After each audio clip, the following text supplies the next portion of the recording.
У нас остается, если вы имеете в виду, опять же таки, газовый вопрос, у нас остается крайне напряженная обстановка в Иравском районе, безусловно.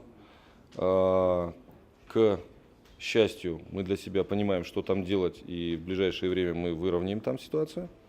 У нас крайне тяжелая обстановка в правобережном районе, руководство которого, в общем-то, достаточно сильно пострадало от начислений таких не очень обоснованных с нашей точки зрения. И на сегодняшний день, конечно, там конфликтная ситуация, которой и обусловлен низкий процент платежей.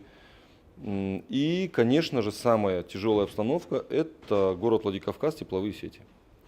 Суммы долгов очень высоки, отопительный сезон закончился, газовики, безусловно, имеют право применять достаточно широкие репрессивные меры, которыми они, по моему мнению, не преминут воспользоваться в сложившейся ситуации.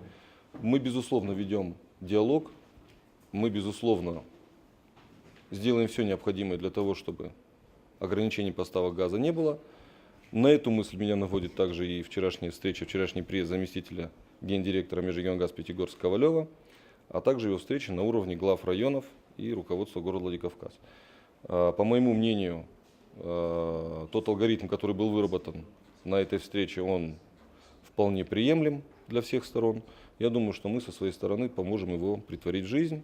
И еще раз повторюсь, никаких оснований для того, чтобы сейчас ожидать реально, скажем так, каких-то отключений, пока нет.